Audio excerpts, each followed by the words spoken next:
19 de junio de 2023. Acapulco, Guerrero. Dentro de una notaría en calma, mientras el bochorno del puerto se adhería a los muros, los parientes de Andrés García oyeron el papel que debía cerrar una existencia de gloria: mujeres, cintas y residencias de lujo. Pero lo que se destapó esa jornada no fue un legado, fue una batalla. Andrés García había fallecido el 4 de abril de 2023 a los 81 años dentro de una vivienda llamada El Paraíso. ¡Qué sarcasmo tan duro! El sujeto que por décadas representó vigor, atracción y dominio, acabó rodeado de padecimientos, rencores y cuentas que ninguno lograba aclarar.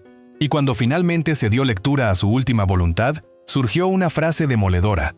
Uno de sus vástagos no recibía una fortuna. Recibía, según relató Roberto Palazuelos, el 25% de nada. Ese nombre representa la clave de todo este relato. Roberto Palazuelos, el diamante negro, el hombre de negocios de Tulum, el litigante, aquel que en algún momento fue tratado por Andrés como un hijo predilecto, incluso por encima de su propia descendencia. El mismo sujeto que años atrás había sido señalado como sucesor, ejecutor testamentario y guardián del legado. Y también el mismo que, tras ser echado de ese círculo, volvió con el instrumento más gélido de todos, la justicia. Antes de seguir, si te está atrapando esta historia, dale like y suscríbete al canal Artistas al Descubierto, para no perderte los próximos capítulos de esta saga. Hoy descubrirás 4 asuntos. Primero, cómo un pequeño de 4 años, marcado por el homicidio de su abuelo, el tigre, y apartado de su madre, terminó transformando el dominio en una fijación. Segundo, ¿qué misterios se ocultaban tras el falso resplandor del diamante negro? Un enfrentamiento a tiros en 2001, denuncias de despojo en Tulum y una imagen pública edificada sobre exceso y polémica. Tercero, cómo Andrés García lo convirtió en su vástago de reemplazo y por qué ese lazo terminó destruido por una amenaza de duelo a tiros. Y cuarto, la estrategia legal capaz de derrumbar el testamento definitivo. Sandra Vale. El enlace matrimonial de 1970. Los bienes compartidos y una herencia transformada en un campo de guerra. Pero antes de comprender cómo un individuo llamado hijo terminó convertido en adversario, hace falta volver al inicio. Cuando Roberto Palazuelos aún no era soberano de nada, apenas un niño rodeado de riqueza, brutalidad y desamparo. Antes de que Roberto Palazuelos se presentara ante las cámaras con trajes costosos, gafas oscuras y esa confianza que parecía burlarse del planeta, hubo un pequeño que no comprendía por qué en su familia el cariño siempre llegaba mezclado con autoridad. Porque el diamante negro no vino al mundo en Tulum, ni sobre una alfombra roja, ni en un hotel frente al océano. Nació en el seno de una dinastía donde el apellido valía más que un abrazo. Roberto Palazuelos Osvaldo creció entre apellidos relevantes, litigantes, propiedades, mesas extensas, charlas de mayores y silencios que nadie aclaraba. Por vía paterna descendía de una familia con trayectoria, peso e importancia. En ese linaje figuraba incluso Narciso Bassols, ligado a una herencia cultural antigua, a textos, gastronomía, prestigio, nombres construidos para no borrarse jamás. Desde afuera, todo parecía impecable: estirpe, riqueza, formación, poder. Pero las familias influyentes también esconden cuartos sombríos. 28 de septiembre de 1971. Chilpancingo, Guerrero. Roberto Palazuelos Bassols, el abuelo del pequeño, apodado el Tigre, era una figura destacada dentro del mundo judicial. Un hombre firme, respetado, temido. Ese día, frente al edificio del Tribunal Superior de Justicia, su existencia terminó de manera brutal. No fue un deceso cualquiera, fue un mensaje. En Guerrero, donde la política, los intereses y la violencia con frecuencia transitaban el mismo camino, aquel crimen abrió una fisura enorme en la familia. Roberto tenía solamente 4 años. Reflexiona un instante sobre eso. Un chico de 4 años no comprende la justicia, no entiende los expedientes, no capta por qué los adultos susurran cuando nombran a su abuelo. Solo percibe que alguien que lo quería, alguien que le regalaba juguetes, ya no regresa. Y cuando un menor aprende tan pronto que el poder no evita la muerte, algo se quiebra por dentro. Luego llegó la segunda lesión. El hogar se fracturó. Su papá, litigante dedicado al rubro inmobiliario, su mamá, María Badog, mujer de ascendencia francesa y estadounidense, sostenían una contienda silenciosa. La familia Palazuelos deseaba retener al niño dentro del apellido, dentro de la estirpe, Dentro de ese entorno donde Roberto no era solamente un hijo, era también una especie de sucesor. María, agobiada por ese dominio, tomó una resolución desesperada. Se llevó a su propio hijo hacia Estados Unidos, Nueva Orleans, en el 70. Ya no existían las mansiones de Acapulco, ni las fiestas elegantes, ni los adultos poderosos arreglando todo con una llamada. Había una madre laborando como mesera durante 8 horas. Había un niño al cuidado de una niñera centroamericana. Había un país ajeno, un idioma ajeno, una vida bastante más reducida que la prometida por nacer Palazuelos. Y entonces la familia lo halló con dinero, contactos y abogados. El pequeño fue traído de vuelta a México, pero en ese regreso perdió algo que ningún apellido podía restituirle: la cercanía de su madre. María se esfumó de sus años más decisivos. Roberto volvió al lujo. Sí, regresó a las residencias amplias, a las mesas abundantes, al ambiente de Acapulco. Fue criado por su tía Susana Palazuelos, mujer reconocida entre la élite, anfitriona de ese México donde la comida, los apellidos y los vínculos abrían cualquier puerta. Pero una casa repleta no siempre equivale a un hogar. Roberto creció observando abundancia, pero percibiendo carencia. Tenía celebraciones alrededor, pero carecía de esa certeza sencilla que un niño necesita para dormir en calma. Tenía apellido, pero no tenía raíces. Tenía dinero cerca, pero no tenía ese tipo de afecto que no se negocia. Y cuando ese vacío no haya palabras, con frecuencia busca ruido, sustancias, excesos, control, la urgencia de probarle al mundo que nadie puede dejarte si eres tú quien domina primero. Por eso, tiempo después, cuando el público observó al actor de villanos, al empresario de Tulum, al litigante arrogante, al hombre que exhibía propiedades como si fueran trofeos, casi nadie distinguió al niño de 4 años tras el disfraz. Casi nadie comprendió que el rey jamás tuvo corona, solo aprendió a fabricarse una. Pero esa máscara no podía sostenerse eternamente, porque cuando una herida se tapa con lujo, tarde o temprano comienza a oler a verdad. Y la verdad de Roberto Palazuelos no residía únicamente en su niñez, residía en los secretos que el diamante negro aprendió a ocultar. Esa lesión que Roberto Palazuelos arrastraba desde chico no se esfumó cuando llegaron las cámaras, solo mudó de vestimenta. Se cubrió de lino blanco, de anteojos oscuros, de hoteles frente al mar, de frases soberbias pronunciadas como si el mundo entero debiera inclinarse. Porque cuando alguien crece sintiendo que le arrebataron el mando de su propia existencia, a veces dedica el resto de sus años a intentar dominar la vida de los demás. A finales de la década de los 80, Roberto comenzó a figurar en la televisión mexicana como uno de esos rostros imposibles de ignorar. No era el galán intachable, no era el joven humilde que llegaba a rescatar a nadie, era el villano refinado, el muchacho de mirada severa, el hombre que parecía haber nacido para irrumpir en una escena y provocar incomodidad en todos. El público lo miraba y entendía algo de inmediato. Ese hombre no solicitaba permiso. Con el paso de los años, esa imagen se transformó en una marca registrada. Roberto Palazuelos dejó de ser solamente actor. Se transformó en un personaje, el diamante negro, el empresario de Tulum, el litigante que hablaba de leyes con la misma frialdad con que hablaba de propiedades, el sujeto que presumía hoteles ecológicos, terrenos frente al mar, amistades poderosas y una existencia tan excesiva que parecía diseñada para humillar a quien no perteneciera a su círculo. Pero aquí llega lo que casi nadie deseaba observar de frente. Detrás de ese brillo había sombras. Sombras demasiado densas para ocultarlas bajo una camisa abierta en la playa. 5 de octubre de 2001. Ciudad de México. San Miguel Chapultepec. Entrada de las oficinas de Coemsa. Era una mañana común, pasadas las 10, hasta que dejó de serlo. Según el relato que años más tarde el propio Palazuelos narró en una entrevista con Jordi Rosado, un grupo armado los habría amenazado. Él mencionó armas, tensión, instantes en que una decisión podía transformarlo todo. Y entonces expresó algo que dejó helado al país cuando el video volvió a circular después. Contó que, como abogado, pensó en ese momento que si los atacantes habían disparado primero y presentaban residuos de pólvora en las manos, la ley podría interpretar lo sucedido como legítima defensa. Presta atención a eso. No lo narró como un hombre devastado por el recuerdo. Lo relató con una serenidad incómoda, casi como quien presume haber calculado el escenario antes que nadie. Después, conforme a aquella versión, estalló el tiroteo y 2 hombres perdieron la vida a manos del grupo que lo acompañaba. Durante años, ese relato permaneció flotando como una nube oscura hasta que en 2022 resurgió con fuerza.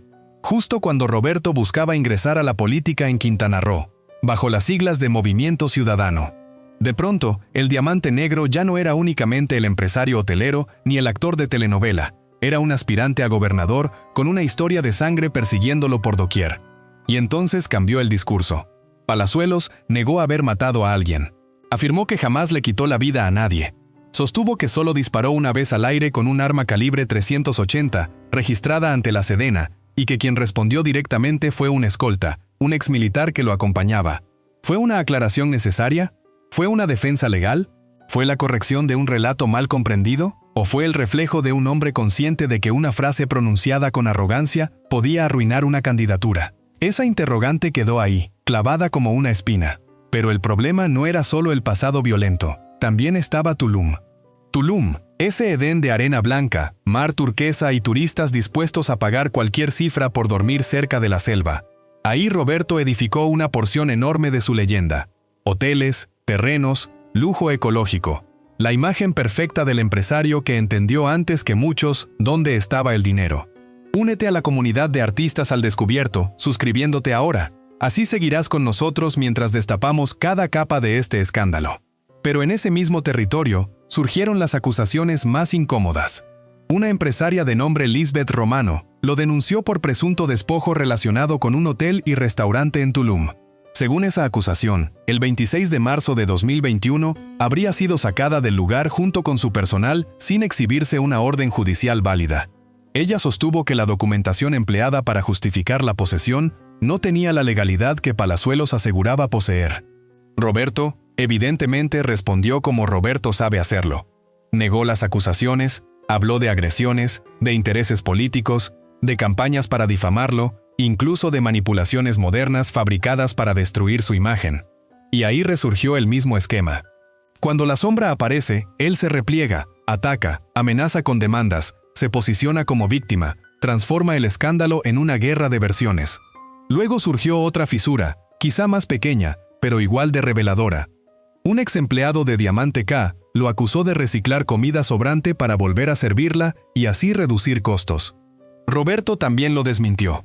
También reaccionó con firmeza. También aseguró que se trataba de una venganza de alguien despedido. Quizá era verdad, quizá no, pero el daño ya estaba consumado, porque cuando distintas acusaciones rodean al mismo individuo, el público comienza a mirar el brillo de otro modo. El diamante no relucía, cortaba, y lo más perturbador es que todos esos episodios revelaban algo sobre su manera de moverse. Conocer la ley, conocer los medios, conocer el temor ajeno. Esa combinación podía protegerlo, pero también podía convertirlo en alguien peligroso dentro de una familia fracturada. Por eso, cuando Andrés García apareció en su vida no como rival, sino como figura paterna, la tragedia ya venía en camino desde lejos, porque Roberto no solo buscaba cariño, buscaba un reino donde pudiera gobernar. Andrés García no ingresó en la vida de Roberto Palazuelos como un simple amigo célebre. Entró como una figura capaz de llenar un vacío que sangraba desde la infancia. Porque hay heridas que no buscan amor, buscan autoridad. Buscan un hombre fuerte, un hombre grande, una mirada que confirme, tú sí importas, tú sí perteneces, tú eres mi elegido. Y Andrés García era exactamente eso, el macho absoluto del cine mexicano, el galán que durante décadas recorrió las pantallas como si nadie pudiera tocarlo. El hombre de voz profunda, mirada retadora, mujeres alrededor, propiedades, fama, excesos, y una leyenda construida sobre una masculinidad casi salvaje. Para millones era un ídolo. Para Roberto, poco a poco, se volvió algo más peligroso, un padre sustituto. Pero Andrés también cargaba su propio vacío tras el mito, tras las películas, tras la casa frente al mar y las entrevistas donde todavía hablaba como si el tiempo no se atreviera a vencerlo. Había un hombre profundamente roto en su vínculo con sus hijos. Andrés Jr., Leonardo y Andrea arrastraban una historia de distancia, reproches y llagas abiertas. No era una familia unida en torno a una mesa recordando épocas felices. Era un territorio destruido, con silencios antiguos, quejas públicas y un padre que muchas veces parecía más cómodo peleando que pidiendo disculpas. Piensa un instante en eso. Un hombre amado por todo México, pero incapaz de edificar paz dentro de su propio hogar. Un hombre que conquistó pantallas, pero no el corazón sereno de sus hijos. Y justo en esa grieta apareció Roberto Palazuelos. Roberto sabía cómo ingresar, no como rival, no como amenaza. Entró como el hijo que escucha, el amigo que resuelve, el abogado que comprende documentos, el empresario que conversa de propiedades, el hombre que siempre parece tener una respuesta preparada. Mientras los hijos biológicos estaban marcados por años de conflicto, él ofrecía algo que Andrés necesitaba con urgencia: lealtad visible, admiración constante, compañía en los asuntos complicados. Y ahí nació la confusión. Porque cuando un hombre mayor, enfermo y orgulloso, siente que sus hijos no lo contemplan como él anhela, puede empezar a llamar hijo a quien mejor lo adula. Andrés comenzó a decirlo públicamente. Roberto era como un hijo. Roberto estaba presente. Roberto lo cuidaba. Roberto lo respaldaba. Roberto comprendía cosas que otros no captaban. Cada una de esas frases caía como una piedra sobre los hijos genuinos. Porque no solo hablaba de afecto, hablaba de sustitución. El rey jamás tuvo corona, pero Andrés empezó a prestarle una. A partir de ese instante, Roberto ya no era solamente el diamante negro de Tulum, ni el actor de mirada arrogante. Era el predilecto, el hombre al que el viejo ídolo dejaba entrar en sus documentos, en sus decisiones, en su intimidad legal. Y cuando la ley penetra en una familia herida, el amor deja de ser amor y comienza a parecerse a una escritura pública. 2019. Andrés García, percibiendo que la salud comenzaba a traicionarlo, tomó una determinación que sacudió a todos. Preparó un testamento donde Roberto Palazuelos figuraba con un poder inmenso, no solo como posible heredero de una parte significativa de sus bienes, sino como albacea, el responsable de ejecutar la voluntad del fallecido, el hombre facultado para ordenar, repartir, administrar, mover piezas cuando Andrés ya no pudiera defender nada. Escucha bien esa palabra, albacea. No es un gesto sentimental, no equivale a decir, te quiero. Es entregar las llaves del cuarto final. Es depositar en manos de alguien la versión última de una vida. Y en algunas versiones de aquel documento, Roberto recibía hasta el 50% de la herencia. En otras se habló de un 20%. Pero la cifra exacta casi importa menos que el mensaje. Andrés García estaba declarando, con papeles y no solo con lágrimas, que ese hombre valía más que muchos de su propia sangre. ¿Imaginas lo que eso representa dentro de una familia ya destrozada? Para Andrés Jr., para Leonardo, para Andrea, para Margarita Portillo, para Rosa María García.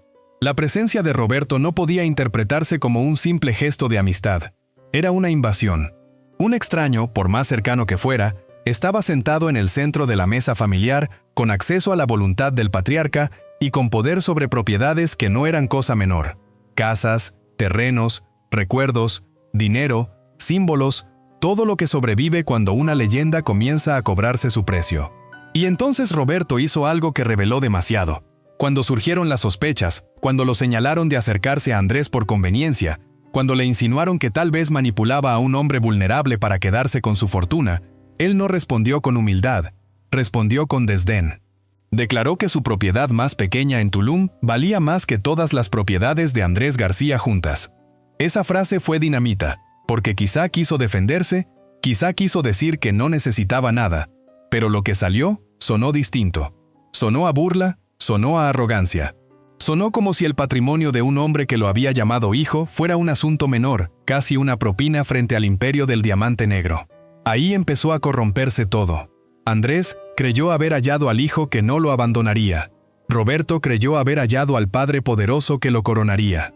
Pero cuando dos hombres heridos se unen por orgullo, no edifican una familia, construyen una bomba. Y esa bomba estaba a punto de estallar frente a todo México, con insultos, testamentos rotos y una cita absurda a las 3 de la tarde para resolverlo todo a balazos. Las bombas familiares no estallan cuando alguien grita, estallan mucho antes, en frases pequeñas, en gestos que parecen insignificantes, en miradas que un hombre orgulloso interpreta como lástima. Y si algo no podía tolerar Andrés García, era la compasión. Durante décadas, Andrés había vivido como si el tiempo careciera de permiso para tocarlo. Había sido el galán indomable, el hombre de mirada dura, el actor que parecía más cómodo entre peligros que sentado en una mesa familiar pidiendo perdón. Pero la vejez llegó. Llegó con quebrantos, con neumonías, con dolores, con debilidad, con médicos entrando y saliendo, con medicamentos sobre la mesa, con ese cuerpo que antes llenaba pantallas convertido poco a poco en una jaula. Y Roberto Palazuelos, el hijo elegido, comenzó a hablar. Tal vez quiso ayudarlo. Tal vez quiso mostrarse ante el público como el protector de un hombre vulnerable. Tal vez, como en tantas ocasiones, quiso controlar el relato antes que otros lo hicieran. Pero en esa necesidad de figurar como salvador, empezó a exhibir a Andrés como alguien frágil, enfermo, casi indefenso. Y para cualquier hombre eso puede lastimar. Para Andrés García, eso significaba una humillación. Reflexiona un instante en eso. Toda una existencia construyendo la imagen del macho invencible, para terminar escuchando que el hombre al que llamaste hijo, habla de ti como si ya fueras una reliquia que necesita permiso para existir. Andrés no lo interpretó como cuidado, lo interpretó como traición. Y cuando Andrés se sentía traicionado, no buscaba abogados, buscaba guerra. La escena parece salida de una película absurda, pero sucedió frente a todo México. Un Andrés García anciano, enfermo, colmado de furia, retó públicamente a Roberto Palazuelos a resolver sus diferencias a balazos. Plaza Carmenere, 15 de septiembre, 3 de la tarde. Una cita que sonaba más a duelo del viejo oeste que a conflicto entre dos figuras de la televisión mexicana. El hombre que había vivido interpretando machos indestructibles quería cerrar el pleito como si aún estuviera dentro de una cinta. Roberto respondió desde otra máscara, no la del hijo herido, no la del amigo apenado, la del abogado moderno, el empresario con familia, el hombre que no se rebaja a escenas de cantina. Dijo, en esencia, que no estaban en el viejo oeste, que él tenía una vida, obligaciones, una familia, negocios. Se apartó del desafío con frialdad, pero esa frialdad resultó peor que un insulto, porque Andrés no quería una respuesta legal, quería respeto, quería temor, quería que el hombre al que había coronado como hijo sintiera el peso de su furia. Ahí se rompió todo. La consecuencia fue inmediata y devastadora. Andrés García modificó su testamento, sacó a Roberto Palazuelos de esa estructura donde antes figuraba como pieza clave, como heredero, como albacea, como hombre de confianza. El hijo sustituto dejó de ser hijo. El elegido dejó de estar elegido. El rey falso perdió la corona prestada. Pero cuando Roberto salió de la ecuación, no llegó la paz, llegó otro tipo de oscuridad. Porque el vacío que dejó Palazuelos comenzó a ser ocupado por Margarita Portillo, por Rosa María García, por los nombres que rodeaban a Andrés en sus últimos años. Y mientras el viejo actor se debilitaba, los bienes que habían representado toda su vida empezaron a convertirse en objeto de sospecha, movimiento y disputa. Casas que ya no eran solo casas, terrenos que ya no eran solo terrenos. Cada escritura parecía esconder una pregunta, cada venta parecía abrir una herida. El castillo en Ajusco no era una propiedad cualquiera. Era una construcción enorme levantada desde 2001, rodeada por cerca de 6 hectáreas, con un valor estimado de 60 millones de pesos. Un símbolo, una fortaleza, una de esas propiedades que dicen más de un hombre que cualquier entrevista. Y, sin embargo, según las acusaciones que después circularon, fue vendida con la intervención de Andrés López Portillo, hijo de Margarita. El dinero, según esa versión, no habría regresado como debía para cubrir las necesidades médicas de Andrés. Mientras tanto, lejos de esa fortaleza, Andrés se apagaba en el paraíso, su casa de pie de la cuesta, frente al mar de Acapulco. Una residencia de 3 niveles entre palmeras, con un valor que algunos calculaban en 5 millones de dólares. El nombre resultaba cruel, el paraíso, porque dentro de esa vivienda no había paz celestial. Había enfermedad, resentimiento, cuentas sin aclarar y una familia partida en pedazos. Roberto ya no figuraba dentro del testamento, pero seguía afuera observando. Y cuando un hombre como él contempla una guerra desde la puerta, no siempre espera a que termine. A veces solo aguarda el instante exacto para volver con el arma que mejor domina, la ley. Y entonces llegó la muerte. 4 de abril de 2023. Andrés García dejó de respirar en Acapulco, dentro de esa vivienda llamada El Paraíso. Mientras afuera el mar seguía golpeando la orilla como si nada hubiese ocurrido. Para el público moría una leyenda. Para su familia comenzaba la verdadera pesadilla. Porque hay muertos que descansan y hay muertos que, al partir, dejan abierta una puerta llena de papeles, firmas, propiedades y rencores. El 19 de junio de 2023, cuando se leyó el testamento, muchos esperaban hallar el mapa final de una fortuna. Lo que apareció fue otra cosa, una división fría, casi matemática.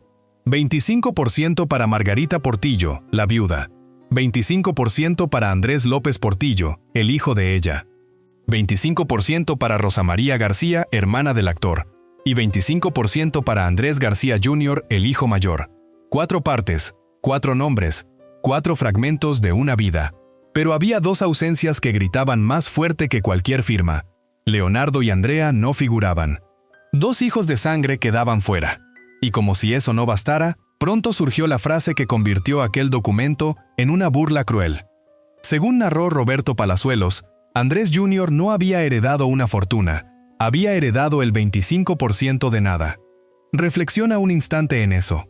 Una familia esperando casas, terrenos, cuentas, recuerdos convertidos en patrimonio, y de pronto la sospecha de que todo lo valioso ya había sido movido antes de la muerte, que las propiedades importantes ya no estaban donde debían estar, que los nombres en el papel podían significar muy poco si tras el papel ya no quedaba nada. Y ahí regresó Roberto. No volvió llorando como el hijo que perdió a su padre sustituto. No volvió pidiendo perdón. No volvió para cerrar heridas. Regresó con expedientes, con argumentos, con amenazas legales, con esa voz de abogado que no necesita alzar el tono para hacer temblar una habitación. El hombre que había sido expulsado del testamento volvió a la historia por la puerta más peligrosa, la de los secretos familiares. Porque Roberto sabía demasiado.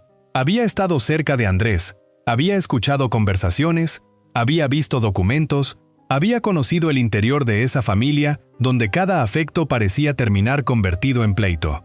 Y ahora empleaba ese conocimiento como un cuchillo, no contra un enemigo cualquiera, sino contra el legado del hombre que alguna vez lo llamó hijo. La jugada era brutal. Palazuelos comenzó a cuestionar la validez del testamento más reciente. Habló de trámites que, según su versión, no estaban correctamente cerrados, pero lo más explosivo no estaba ahí. La verdadera bomba venía de mucho más atrás, de 1970, cuando Andrés García se casó con Sandra Vale, su primera esposa. Según el argumento que Roberto puso sobre la mesa, ese matrimonio nunca habría quedado disuelto de manera plenamente legal. Y si eso era cierto, entonces Margarita Portillo no sería la única figura con derechos sobre la herencia. Sandra Vale podía seguir apareciendo como esposa legal. Y no solo eso, como aquel matrimonio habría sido bajo bienes mancomunados, la mitad de muchos bienes podía entrar en discusión. 50%. Esa cifra podía cambiarlo todo. Porque si Sandra conservaba derechos sobre la mitad del patrimonio, entonces cualquier venta, donación o traslado de propiedades hechos sin su consentimiento podía ser impugnado. Lo que parecía una herencia familiar se convertía de pronto en un campo minado. Cada escritura podía explotar, cada firma podía ser cuestionada, cada casa podía regresar a los tribunales, y Roberto lo sabía. Por eso habló de juicio agrario para recuperar tierras. Habló de juicio de alimentos. Habló de impugnación de testamento. Palabras frías, técnicas, casi aburridas para cualquiera. Pero en manos de Palazuelos eran dinamita. Porque no atacaba solo un papel, atacaba la última voluntad de Andrés, la autoridad de Margarita, el lugar de Rosa, las transferencias de bienes y toda la arquitectura legal que rodeaba la muerte del actor. Aquí está lo más oscuro. Roberto decía actuar gratis como defensor de la primera familia, como hombre que buscaba justicia. Pero la pregunta inevitable es otra. ¿Era justicia o venganza? ¿Era lealtad hacia Sandra Vale y los hijos excluidos?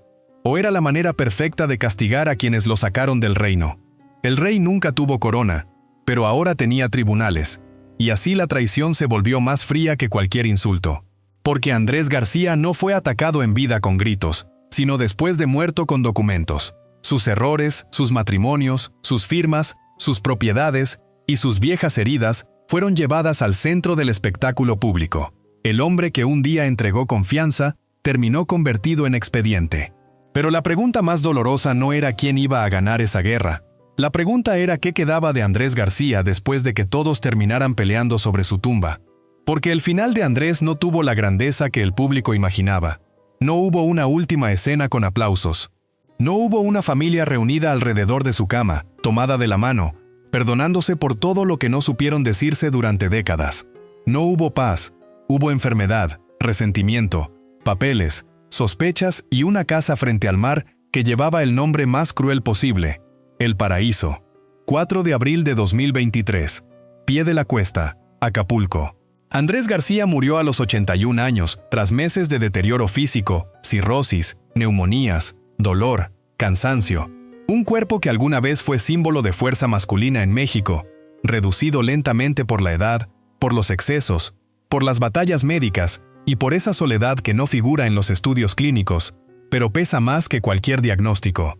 Piensa un instante en eso. El hombre que llenó salas de cine, que fue deseo de generaciones, que entraba a una escena como si la pantalla le perteneciera, terminó apagándose en una residencia tropical rodeada de palmeras con el mar de fondo, mientras su familia ya estaba partida antes de que su corazón se detuviera. El paraíso no era una casita humilde, era una propiedad de 3 pisos frente al agua con ese aire de lujo decadente que tienen las casas donde se acumulan demasiados recuerdos. Desde fuera podía parecer una postal: Acapulco, brisa salada, sombra de palmeras, paredes que todavía guardaban la voz ronca de un ídolo. Pero por dentro, el nombre se volvía una burla, porque Andrés no murió en un paraíso emocional, murió dentro de una guerra que ya le respiraba en la nuca. Sus hijos no llegaron unidos a despedir al patriarca: Andrés Jr., Leonardo, Andrea. Nombres marcados por años de distancia, quejas públicas y heridas que nunca cerraron del todo. Cada uno cargaba una versión distinta del padre. Para el público era una leyenda. Para ellos también era el hombre que había amado mal, que había herido, que había expulsado, que había preferido a veces el orgullo antes que la ternura. Y luego estaba Roberto, el hijo que no era hijo, el elegido que dejó de ser elegido, el hombre que alguna vez recibió confianza, cercanía, secretos y promesas de herencia. Andrés murió sin reconciliarse con él, murió después de haberlo retado, de haberlo rechazado, de haberlo sacado de su último círculo. Si alguna vez vio en Palazuelos la posibilidad de reparar la figura paterna que no pudo ser con sus propios hijos, esa ilusión terminó convertida en otro fracaso. El rey nunca tuvo corona. Andrés tampoco tuvo paz. No hubo maldición sobrenatural. No hizo falta. Bastaron el ego, el abandono, la avaricia y los secretos. Y debajo de los restos de ese imperio familiar, entre castillos vendidos, testamentos impugnados y tribunales que aún huelen a guerra, todavía se escucha el eco de una frase que resume toda esta tragedia. El rey nunca tuvo corona, pero aún así dejó ruinas como si hubiera perdido un reino. Si llegaste hasta aquí, no te vayas sin suscribirte a Artistas al Descubierto. Así te aseguras de recibir cada nueva historia que destapamos sobre las verdades ocultas de tus artistas favoritos.